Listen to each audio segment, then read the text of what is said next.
Mentari baru saja menyembul di ufuk timur saat Cika melangkah cepat di antara lorong-lorong sempit Pasar Jatimulyo, menggendong keranjang berisi botol-botol jamu buatan neneknya.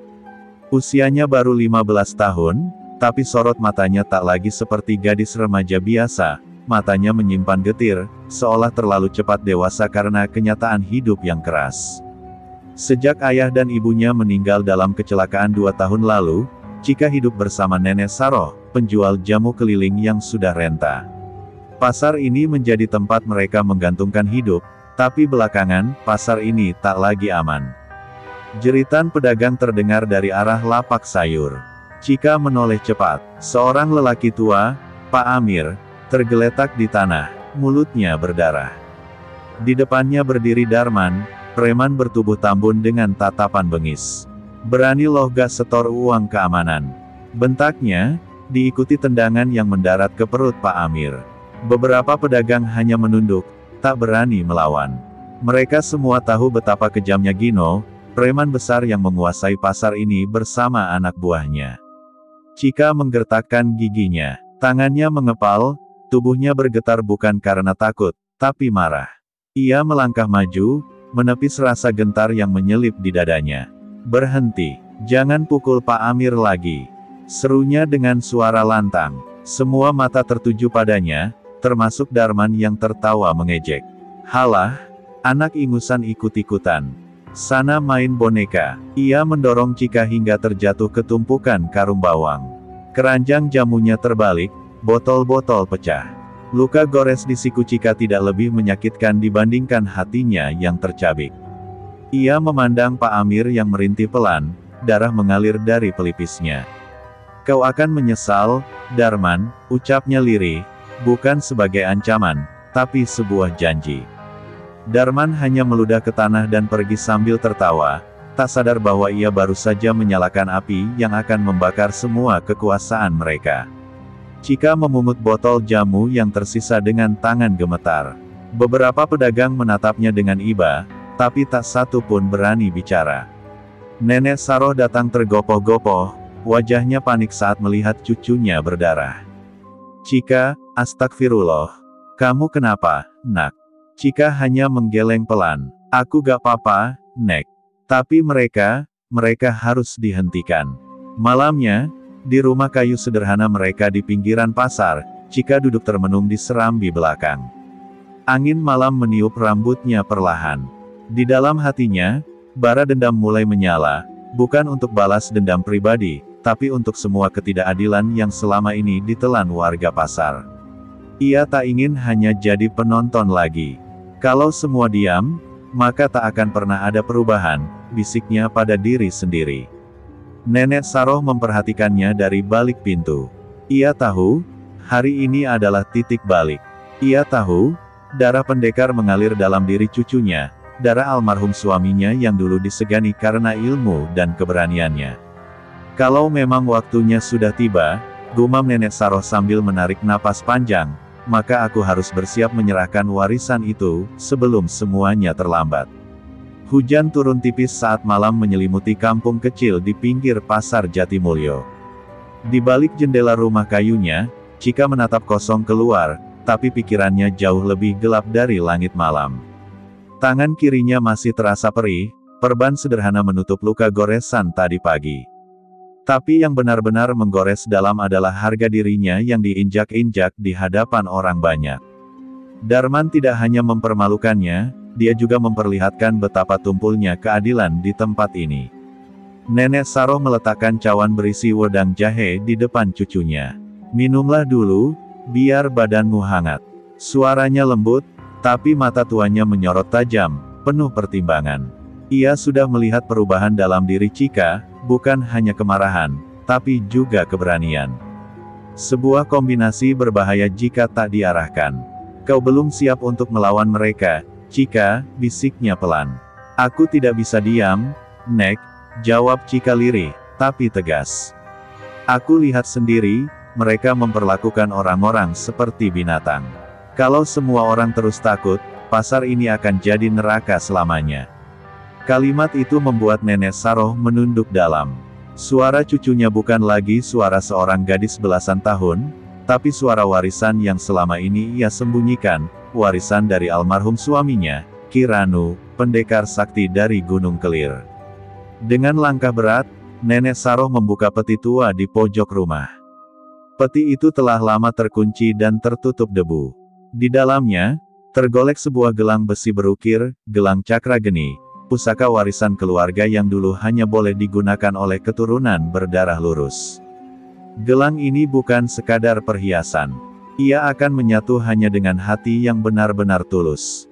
Jika kau menggunakannya dengan niat dendam, ia akan memakanmu pelan-pelan, jelas sang nenek, menyerahkan gelang itu dengan tangan gemetar. Cika menerima gelang itu dengan penuh hormat. Begitu disentuhkan ke kulitnya, gelang itu berkilau lembut, seolah merespons jiwa pemilik barunya. Detik itu juga, hawa hangat menjalar di sepanjang lengannya. Tubuhnya bergetar bukan karena dingin, melainkan karena aliran energi yang belum pernah ia rasakan sebelumnya. "Apa yang harus aku lakukan, Nek?" tanyanya pelan. "Mulai besok, kau akan kulatih. Tapi ingat, ini bukan soal balas dendam. Ini soal keberanian untuk melindungi," ucap Nenek Saroh sambil menatap langit-langit, seolah berbicara kepada arwah suaminya yang telah tiada. Ia tahu, hari itu akhirnya datang juga, hari saat cucu perempuannya menjadi penerus pendekar yang dulu pernah membuat musuh-musuh gemetar. Di luar, angin menderu menamparkan dinding bambu rumah mereka. Petir menyambar jauh di langit timur, seolah alam pun tahu bahwa sesuatu sedang terbangun dari tidur panjangnya. Dan di tengah semua itu, Cika menggenggam erat gelang pusaka di pergelangan tangannya, tekadnya telah bulat. Ia mungkin baru 15 tahun, tapi jiwanya telah membara seperti cakra geni yang kini menyatu dalam dirinya. Pasar Jatimulyo belum tahu, badai akan datang. Dan badai itu, bernama Cika. Fajar belum sepenuhnya mereka saat Cika sudah berdiri di tengah halaman belakang rumahnya yang becek oleh sisa hujan semalam. Kaki kecilnya menapak tanah dengan mantap, mengenakan kain panjang dan ikat kepala peninggalan kakeknya. Di depan Cika, berdiri Nenek Saroh, tak lagi terlihat seperti nenek lemah yang berjualan jamu. Tatapannya tajam, tubuhnya tegak, dan dalam genggamannya tergenggam sebilah tongkat bambu tua, simbol awal pelatihan yang akan mengubah hidup Cika selamanya. "Ada yang harus kau pahami lebih dulu, Cika," ujar Nenek Saroh sambil memutar tongkatnya di udara. "Ilmu yang akan kau pelajari bukan sekadar jurus memukul dan menangkis. Ini adalah warisan kanuragan leluhur, ilmu yang hanya boleh digunakan untuk melindungi yang lemah, bukan untuk kesombongan." Cika mengangguk pelan, wajahnya serius. Hatinya penuh dengan keinginan untuk membela, bukan untuk membalas. Pelatihan pun dimulai. Nenek Saroh melatih Cika dari dasar, pernapasan dalam, pengendalian tubuh, hingga penguatan pusat tenaga dalam di perut. Di awal, tubuh Cika gemetar hebat. Ia berkali-kali terjatuh, tubuhnya penuh lumpur dan lecet. Tapi ia tidak pernah mengeluh. Setiap jatuh, ia bangkit.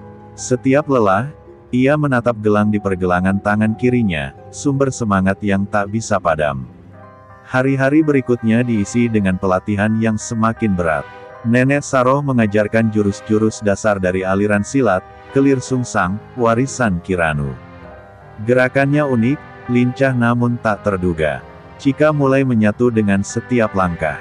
Keringat dan darah menjadi bagian dari prosesnya. Saat orang-orang seusianya bersekolah dan bermain, Cika mengisi hari-harinya dengan tendangan, pukulan, dan latihan pernapasan di bawah terik matahari. Suatu sore, setelah 3 hari berturut-turut berlatih tanpa henti, Nenek Saroh mendekatinya dengan sebuah kendi kecil berisi air jernih. "Minumlah, ini air rendaman bunga dari makam kakekmu. Ia akan membantumu menyelaraskan tubuh dan ajian." Cika meminumnya perlahan. Begitu air menyentuh tenggorokannya, dadanya terasa panas.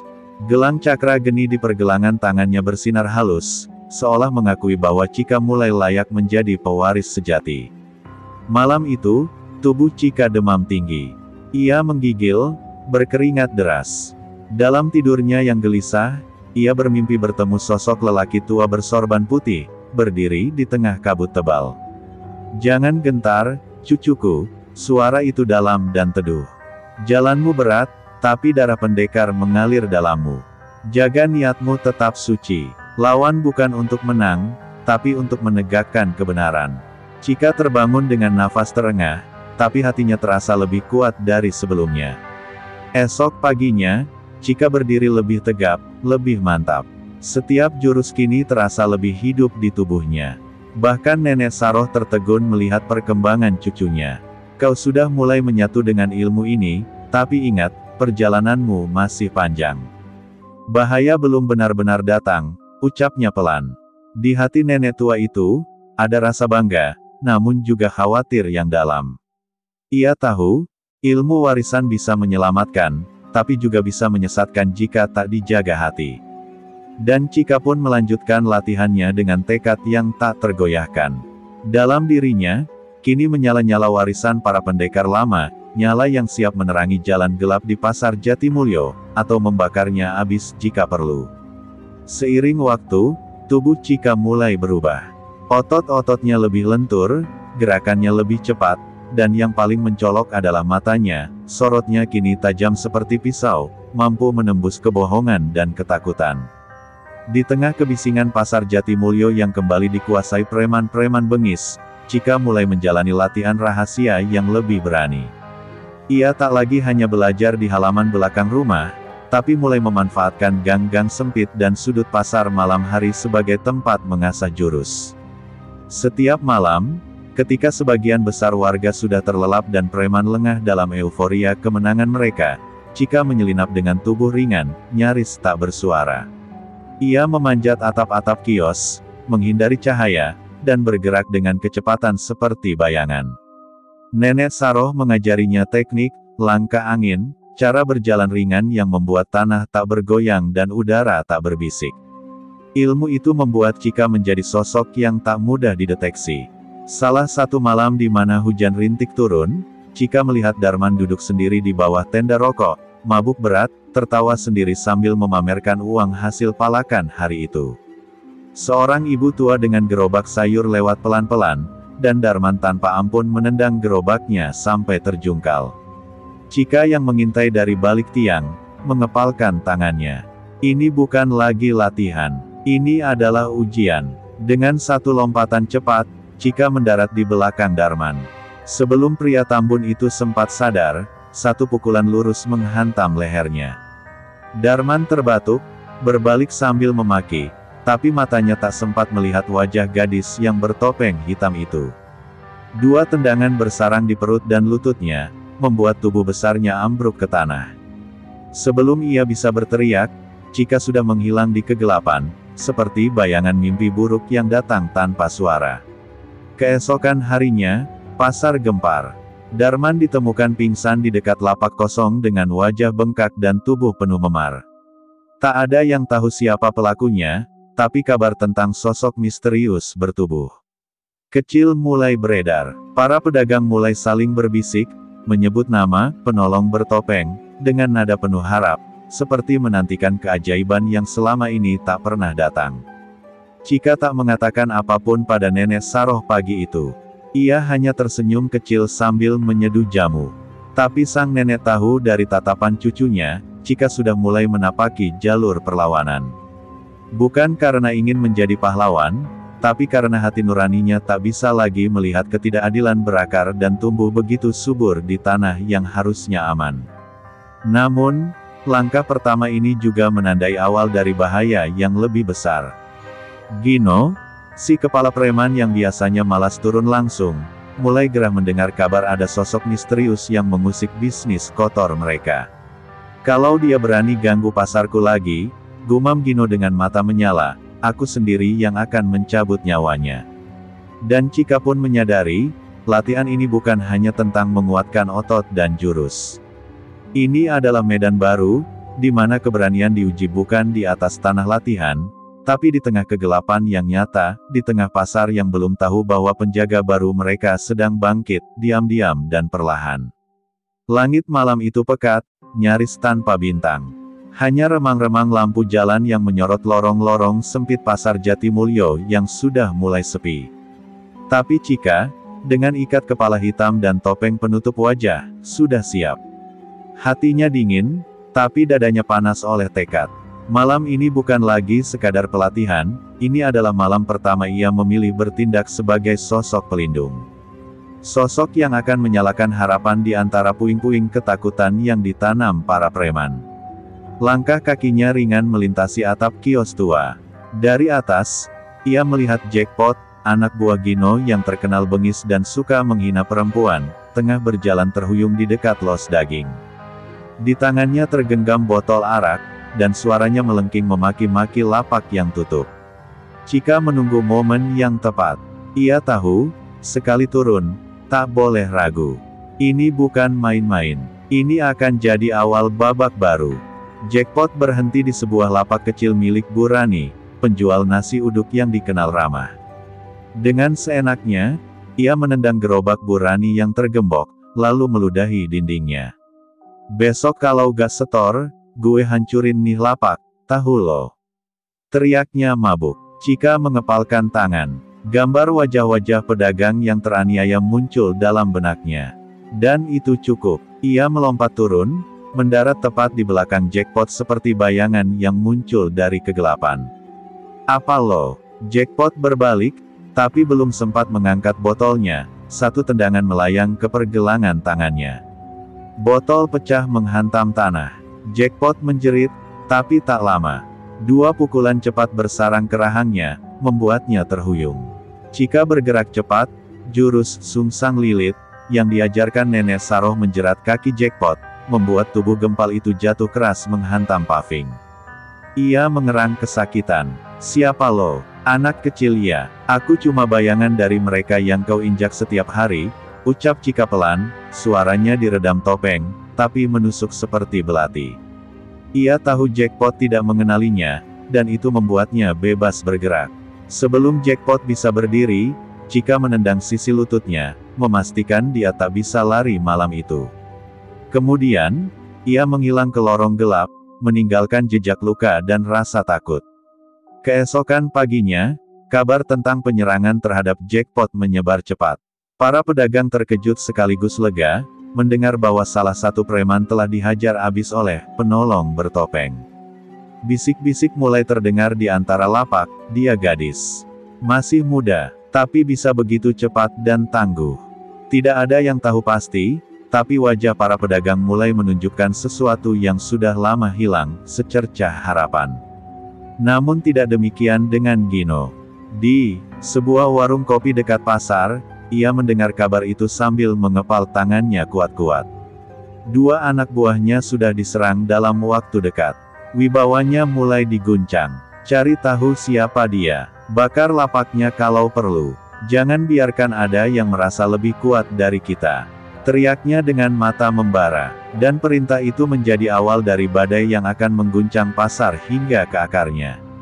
Malam itu, di rumah kecilnya, Chika duduk memandangi gelang cakra geni yang kini mulai memanas setiap kali ia masuk ke dalam pertempuran.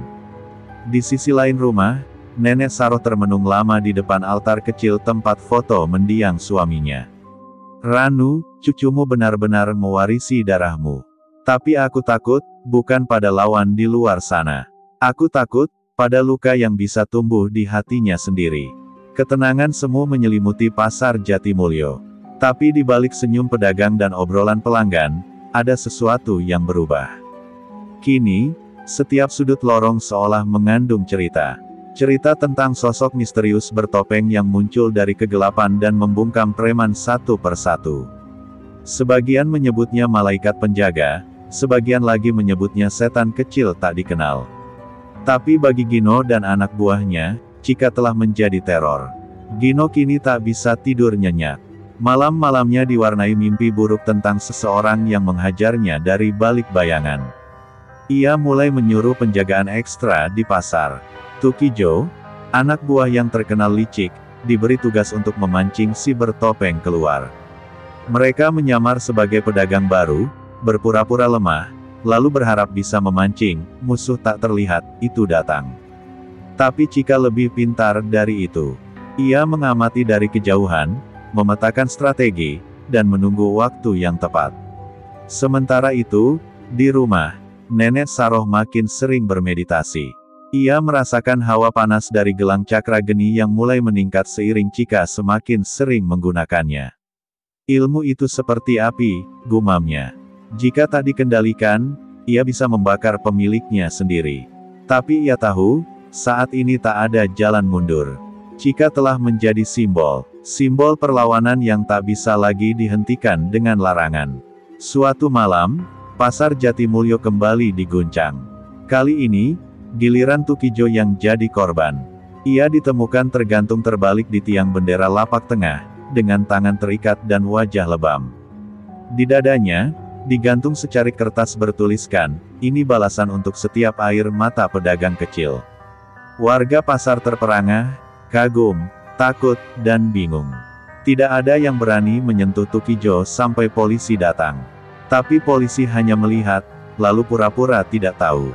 Gino semakin murka. Ia menggebrak meja di markas kecilnya yang terletak di balik gudang beras.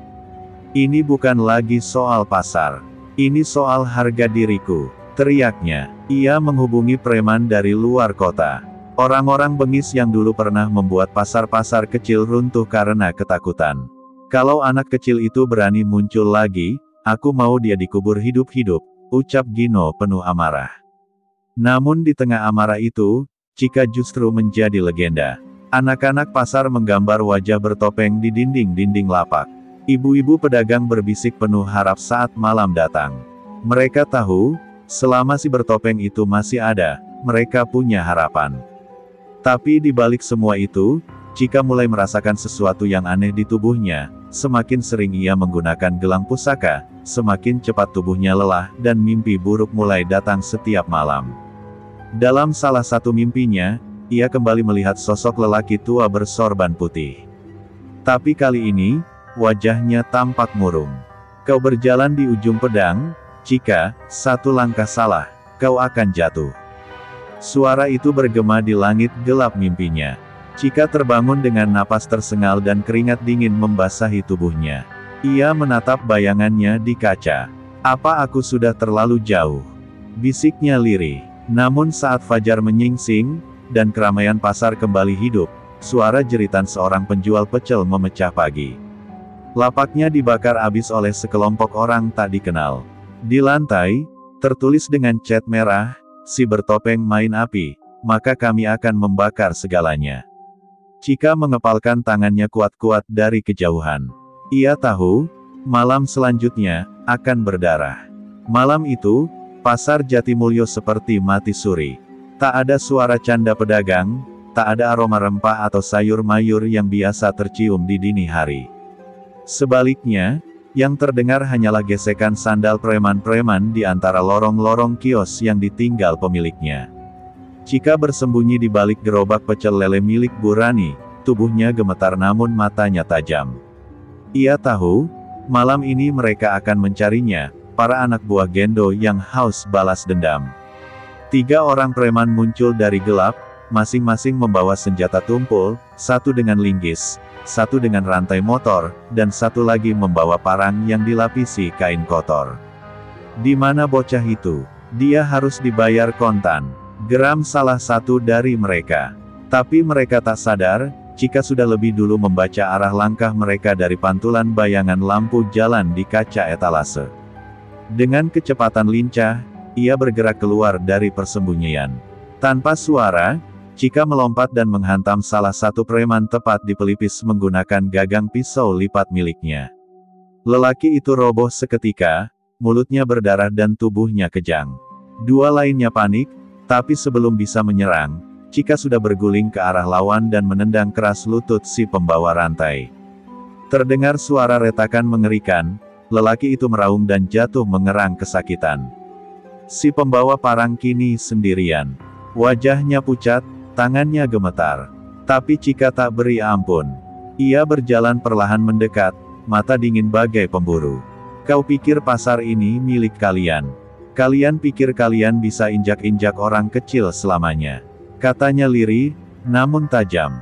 Preman itu mencoba mengayunkan parang, tapi Chika sudah lebih dulu menepis dan menendang perutnya hingga terpental menabrak lapak kayu. Di kejauhan, terdengar suara sirene polisi. Rupanya salah satu pedagang yang masih tinggal diam-diam menghubungi aparat setelah mendengar teriakan dan keributan. Chika pun berlari menjauh, masuk ke lorong gelap menuju tempat persembunyiannya di rumah kosong belakang pasar. Tubuhnya penuh luka, tapi dadanya tetap membara dengan semangat perlawanan. Ia tahu, ini baru awal. Di rumah tua itu, Chika membersihkan luka-lukanya dengan air sumur. Suara jangkrik dan angin malam menjadi teman sunyinya. Ia menatap langit-langit retak sambil memejamkan mata, terbayang wajah ayahnya yang dulu sering menenangkan dirinya dengan cerita tentang keberanian. Kini, ia sendiri menjadi tokoh dari cerita itu, yang berdiri melawan ketidakadilan di usia yang masih sangat muda. Namun, ia juga sadar, tindakannya malam ini akan mengundang amarah yang lebih besar. Gendo, sang penguasa pasar, pasti tak akan tinggal diam. Ia bukan hanya preman biasa, tapi punya jaringan kuat, termasuk oknum aparat yang bisa dibelinya. Tapi Chika tak gentar, ia sudah terlalu jauh untuk mundur. Ia bersumpah, satu persatu anak buah Gendo akan tumbang, hingga gembongnya sendiri jatuh di kaki remajanya. Dan malam pun berakhir, bukan dengan ketenangan, tapi dengan pesan, bahwa badai perlawanan baru saja dimulai. Pagi buta menyelimuti pasar Jatimulyo dengan kabut tipis yang menggantung di antara kios-kios basah. Namun suasana mencekam terasa lebih dari biasanya. Kabar tentang 3 anak buah Gendo yang tumbang semalam menyebar seperti angin, membuat para pedagang kecil berbisik-bisik dengan wajah setengah takut, setengah lega. Mereka belum tahu siapa pelakunya, tapi bagi sebagian yang sempat melihat bayangan remaja perempuan di antara gelap malam, hanya satu nama yang muncul, Chika. Sementara itu, di ruang sempit dan pengap di kantor polisi sektor Jatimulyo, ketiga preman yang babak belur itu duduk menahan nyeri. Mereka ditangkap dini hari karena membuat keributan, tapi bukannya membela diri, mereka justru diam membisu. Gendo datang dengan mobil hitamnya, ditemani 2 pengacara dan seorang polisi berpangkat. Ia berdiri di balik kaca, menatap mereka yang luka-luka dengan wajah menahan amarah. Kalian dipermalukan, oleh bocah. Kalian semua. Dentuman tangan Gendo menghantam meja membuat semua orang terdiam. Matanya menyala, napasnya memburu. Ia tak pernah membayangkan bocah perempuan yang dulu hanya mengais sisa nasi dari lapak bisa jadi ancaman nyata. Dendamnya menumpuk. Ia tahu, ini bukan sekadar urusan gengsi. Chika telah menodai wibawanya di mata pasar, dan jika itu dibiarkan, maka kekuasaannya akan runtuh seperti tumpukan bata rapuh. Di sisi lain, Chika duduk termenung di bawah jendela rumah tua. Telinganya masih mendenging dari benturan semalam. Luka di lengannya belum sembuh, tapi pikirannya sudah melayang ke langkah berikutnya. Ia tak bisa terus bersembunyi. Ia tahu, Gendo akan segera bergerak lebih ganas. Tapi malam itu, ia memegang selembar foto kusut, ibunya yang meninggal akibat ulah preman yang sama. Air mata jatuh, tapi bukan karena takut.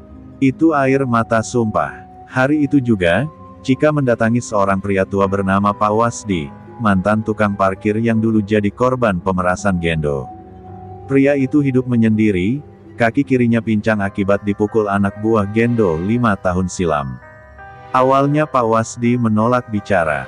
Namun saat melihat tatapan Chika, teguh dan membara, ia tahu, inilah saatnya harapan lama bangkit lagi. Ia memberikan sebuah peta usang, jalur logistik rahasia milik Gendo, tempat transaksi dan senjata disimpan. Malam menjelang, dan Chika mulai bergerak.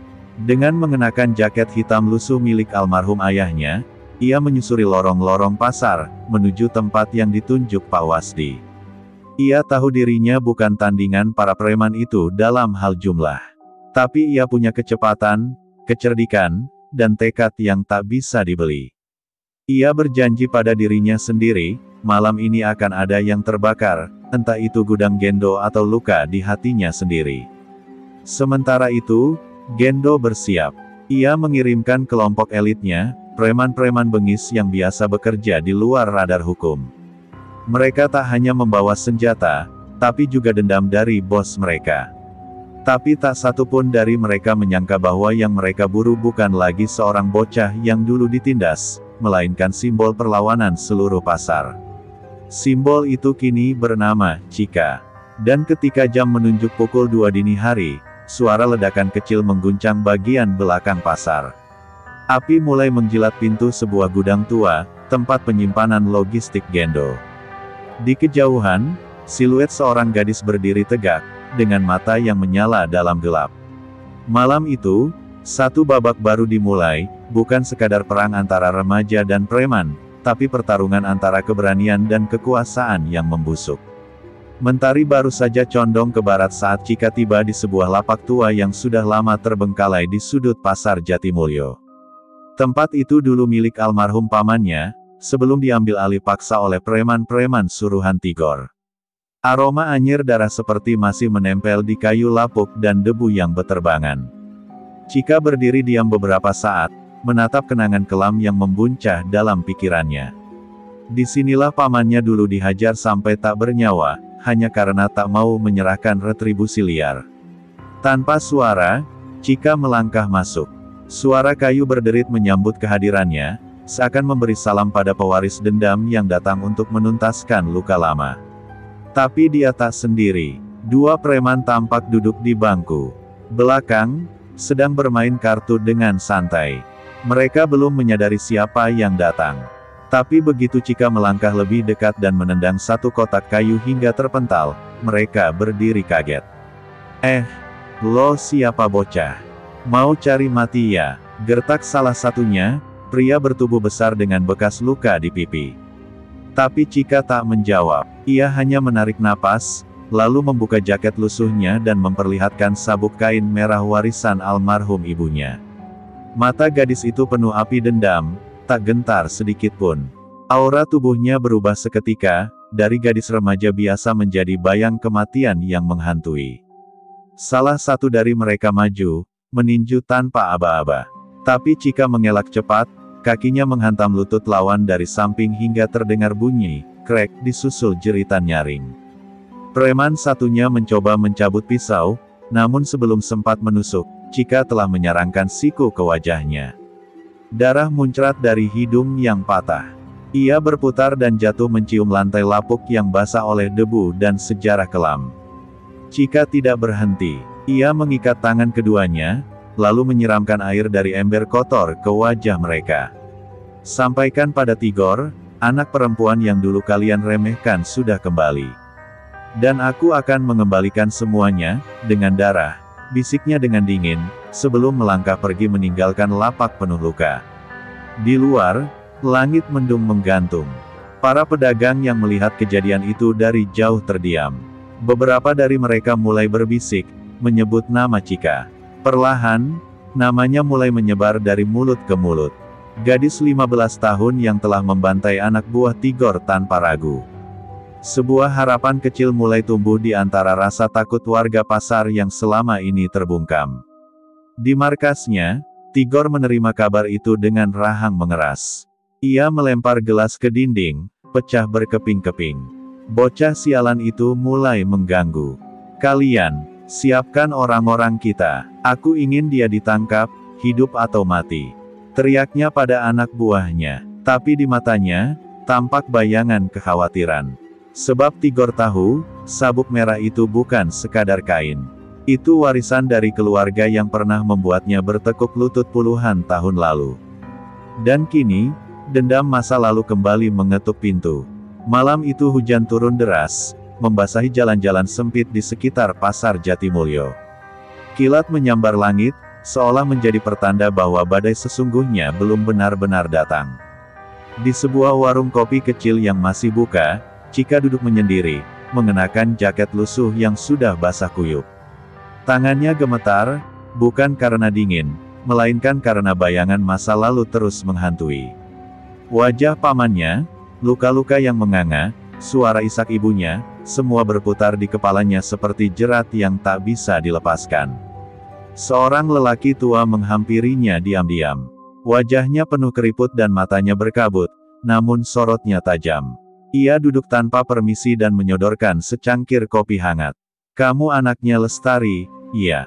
Tanyanya pelan. Cika terkejut, menatap wajah asing itu dengan curiga.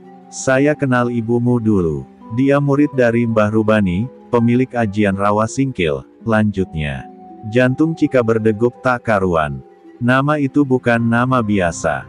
Rawa Singkil adalah ajian yang diyakini bisa menghentikan detak jantung musuh dalam sekali hentak. Lelaki itu memperkenalkan diri sebagai Pak Margo, sahabat lama ibunya semasa muda. Ia pernah bertarung berdampingan dengan Lestari melawan preman-preman pasar sebelum Tigor merebut semuanya.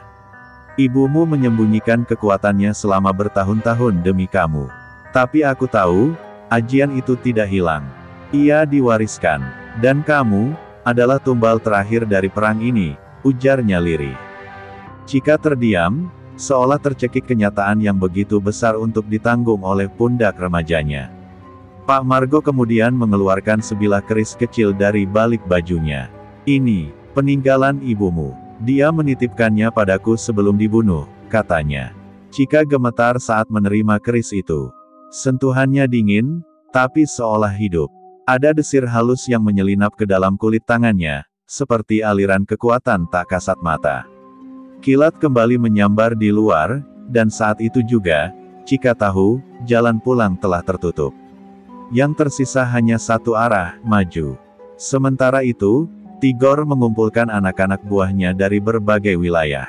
Belasan pria bertubuh kekar dan bersenjata tajam berbaris di markasnya. Kita hadapi dia malam ini. Jangan beri dia waktu untuk bernafas.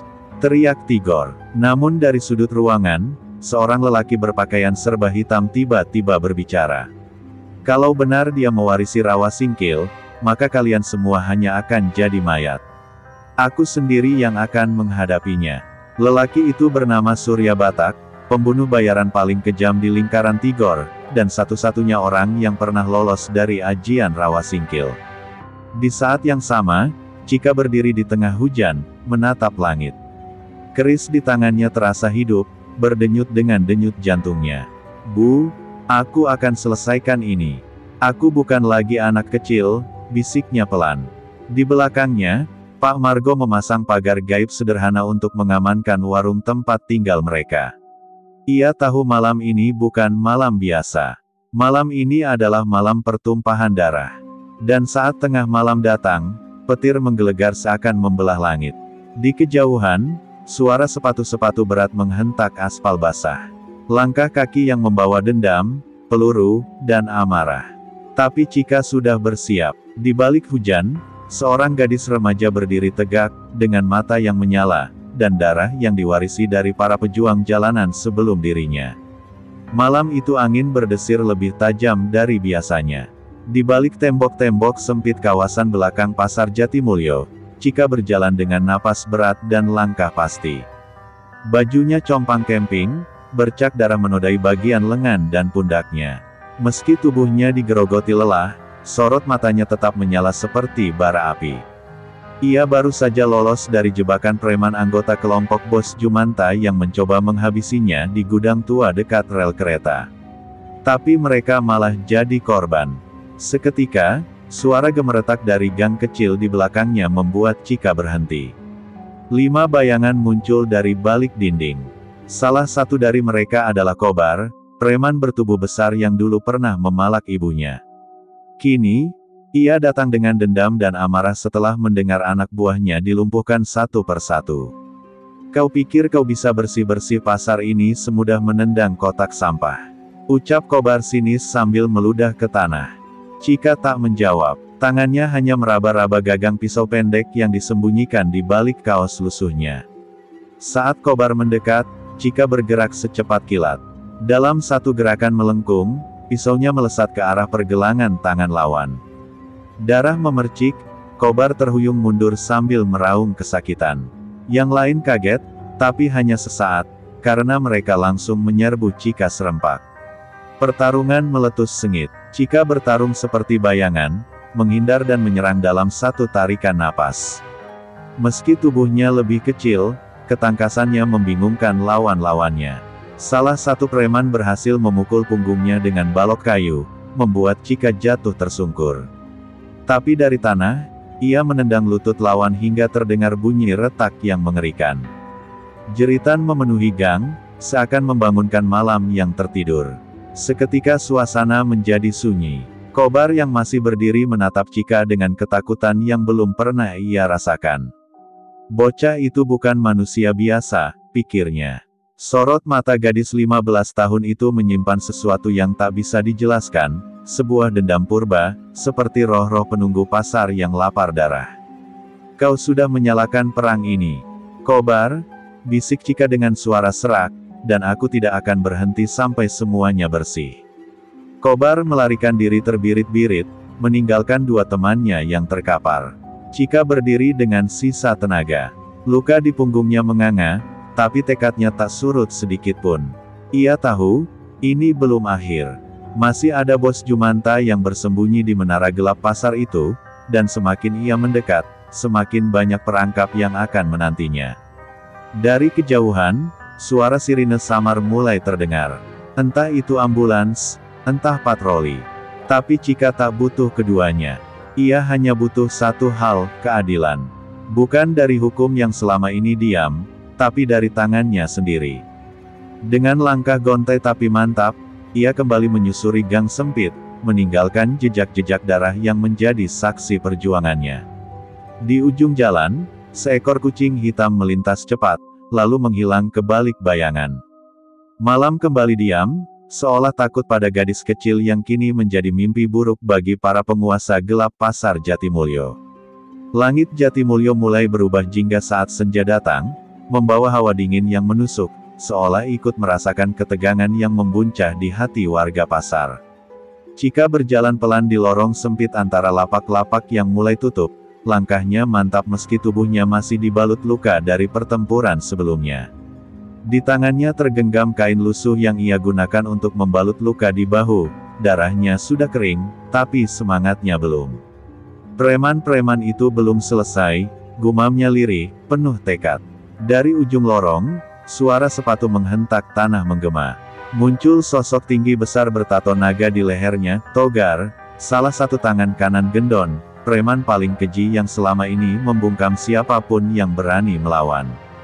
Di belakangnya, beberapa anak buah membawa pentungan dan rantai.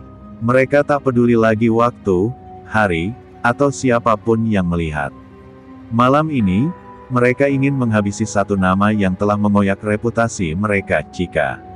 Tanpa sepatah kata, Togar menyerang lebih dulu, rantainya mengayun ganas ke arah kepala Chika. Gadis itu sigap menghindar, tubuhnya melenting ke belakang dan menendang dinding, memantul untuk menyerang balik. Dengan satu pukulan siku ke leher, salah satu anak buah Togar tumbang. Tapi jumlah mereka terlalu banyak, dan Chika tahu pertarungan ini bukan hanya soal tenaga, ini soal nyawa. Togar mengayunkan besi panjang, menghantam kaki Chika hingga tubuhnya terjungkal menabrak lapak kosong. Dentuman keras membuat beberapa warga pasar yang masih tersisa menjerit dan kabur. Darah menetes dari keningnya, namun tatapan Chika semakin menyala. Kalian pikir aku akan mundur setelah semua ini? Serunya, sebelum bangkit lagi dan menyerbu maju seperti bayangan petir. Dengan teknik warisan dari mendiang kakeknya, Chika mengaktifkan jurus, Bayang Tapak Tunggul, jurus langka yang hanya bisa dilakukan oleh murid yang telah melewati pelatihan batin dan luka fisik. Tubuhnya bergerak begitu cepat, seperti bayangan yang menari di antara pukulan dan ayunan senjata. Satu demi satu preman tumbang. Hanya Togar yang masih bertahan, kini terlihat mulai goyah. Namun dalam satu kelengahan, Togar berhasil mencengkeram leher Chika dan mengangkat tubuhnya ke udara. Anak kecil kayak kamu gak tahu aturan dunia gelap, ya? Teriaknya, penuh amarah. Tapi Chika tak menjawab, tangannya menyentuh dada Togar dan menyalurkan satu pukulan berenergi dalam. Hasil dari pengolahan tenaga dalam sejak kecil, membuat tubuh besar itu terpental dan menghantam dinding keras hingga pingsan tak bergerak. Napas Chika tersengal, tubuhnya berdiri di antara puing-puing, darah, dan suara sirene yang entah dari mana datang. Tapi malam ini, lorong pasar Jatimulyo kembali sunyi. Orang-orang mulai berani keluar dari persembunyian, menyaksikan sosok gadis 15 tahun itu. berdiri tegak seperti cahaya dalam kegelapan. Namun belum selesai semuanya. Di kejauhan, sosok berjas kulit hitam mengamati dari atap pasar. Dialah Gendon, raja terakhir preman Jatimulyo, yang malam itu bersumpah akan menghabisi gadis kecil bernama Cika. Sore itu langit di atas pasar Jatimulyo mulai merunduk, seakan turut merasakan getir yang Cika simpan dalam dadanya. Setelah pertarungan brutal dengan anak buah Godam, tubuh Cika penuh luka lebam dan darah kering, tapi sorot matanya masih tajam. Ia duduk di depan kios kosong bekas lapak burung yang dulu dibakar preman-preman pasar, mengenang janji masa lalu, menjaga tempat ini agar tak lagi menjadi sarang kezaliman. Tangannya meraba kalung liontin tua peninggalan ibunya yang selama ini tersembunyi di balik kaos lusuh, sebuah simbol semangat dan harapan. Di kejauhan, beberapa warga pasar mendekat dengan ragu.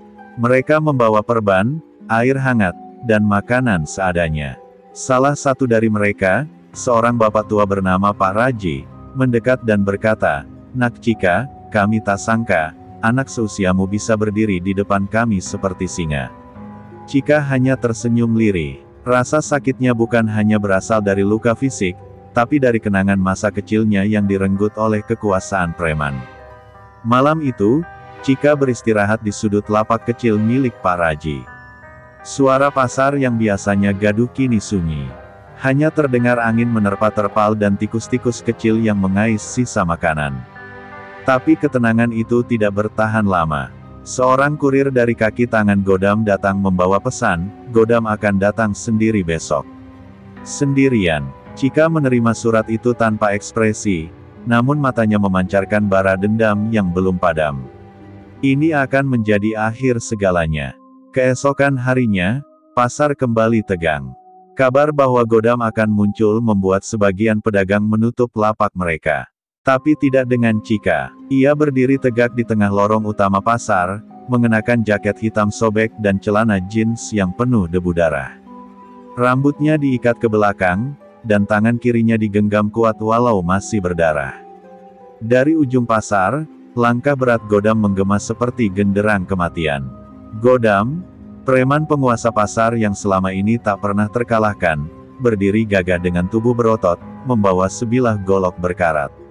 Ia menatap Cika dengan pandangan meremehkan. "Jadi kamu yang babat abis anak buahku. Bocah ingusan," ejeknya. Tapi Cika tak menjawab. Ia hanya menggeretakkan giginya dan memasang kuda-kuda. Ini bukan lagi tentang balas dendam, ini soal keadilan yang selama ini dibungkam oleh ketakutan. Pertarungan pun dimulai. Pukulan demi pukulan, tendangan dan tebasan golok menyayat udara. Cika bergerak lincah, mengandalkan ilmu bela diri yang diwariskan ayahnya yang dahulu seorang pelatih silat. Tapi Godam bukan lawan sembarangan. Ia seperti binatang buas yang terlatih bertarung di jalanan. Beberapa kali Cika terhuyung, bahkan sempat jatuh tersungkur. Tapi setiap kali ia bangkit, semangatnya semakin membara. Di tengah pertempuran sengit, suara jeritan warga menyemangati Cika. "Ayo, Cika, jangan kalah!" teriak seorang ibu dari balik lapak sayur. Dukungan itu menjadi tenaga baru bagi gadis belia itu. Ia mengingat kembali semua penderitaan warga, semua kesedihan yang ia simpan sendiri sejak usia 7 tahun. Dengan teriakan lantang dan tenaga terakhir, Cika melayangkan tendangan berputar yang menghantam pelipis Godam, membuat raksasa itu roboh seketika. Pasar Jatimulyo hening. Hanya suara napas Cika yang tersengal terdengar.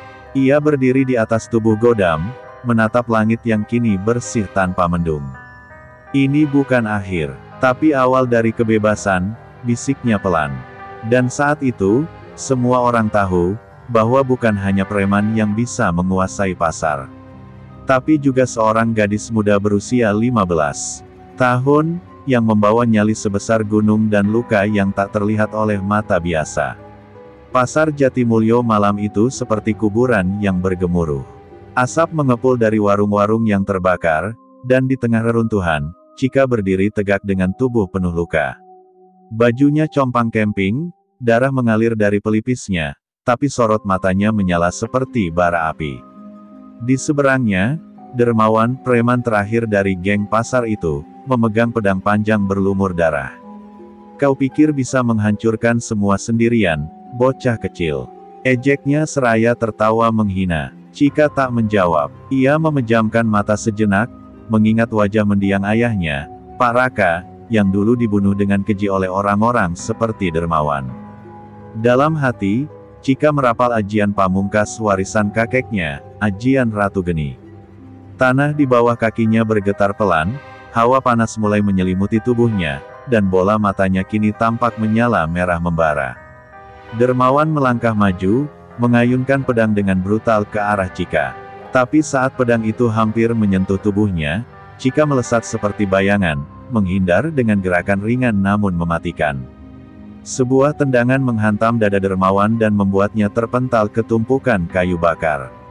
Napasnya tercekat, tak menyangka bocah belia itu memiliki tenaga seperti singa.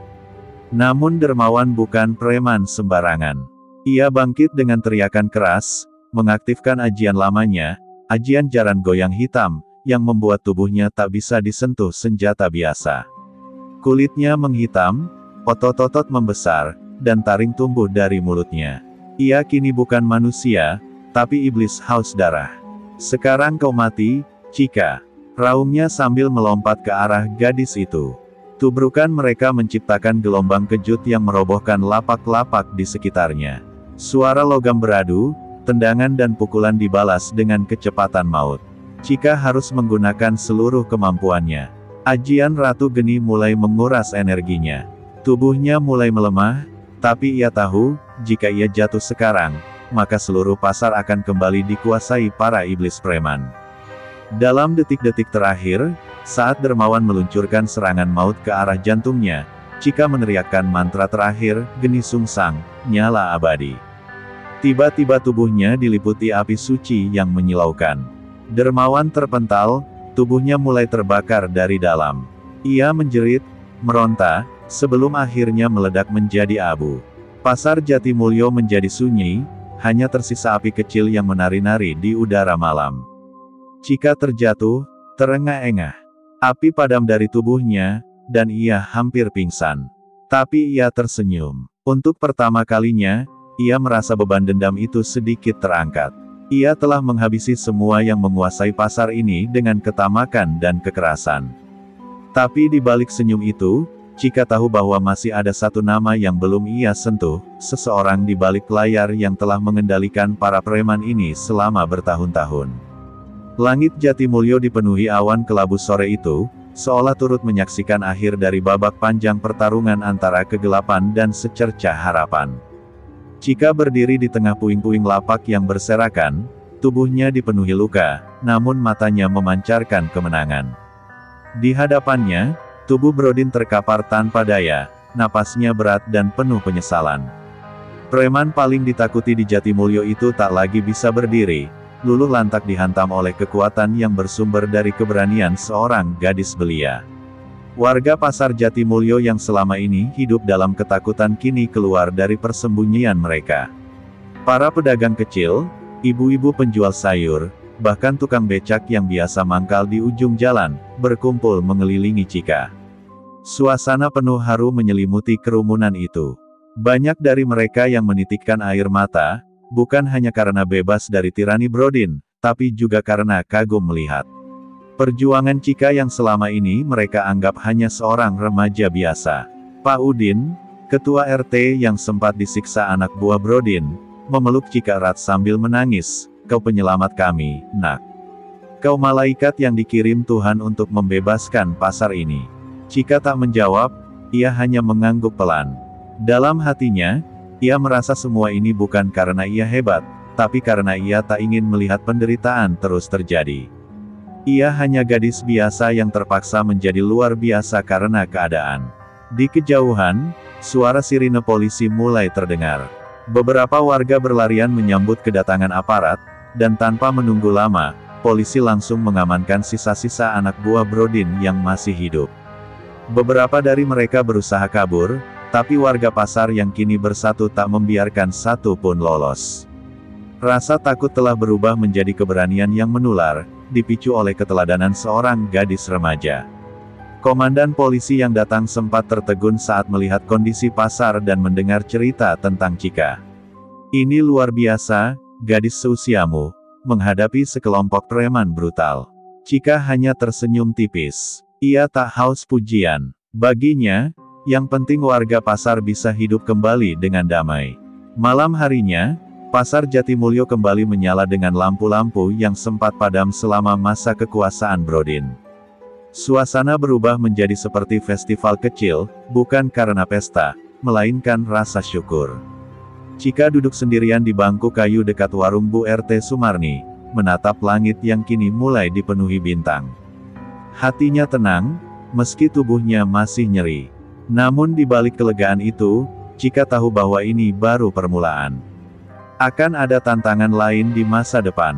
Tapi ia tidak takut, karena kini ia tahu, ia tak sendiri. Ia punya warga pasar, orang-orang baik yang akan berdiri bersamanya. Ia juga tahu, kekuatan sejati bukan berasal dari otot, tapi dari niat dan hati yang tak menyerah. Dan di sanubarinya, suara almarhum ibunya terdengar begitu jelas, jadilah terang di tengah kegelapan, Chika, karena kadang satu cahaya kecil bisa membakar seluruh malam. Chika mengangguk pelan, lalu menatap ke depan. Jatimulyo kini bebas, dan ia siap menjaga kebebasan itu. Sampai kapanpun.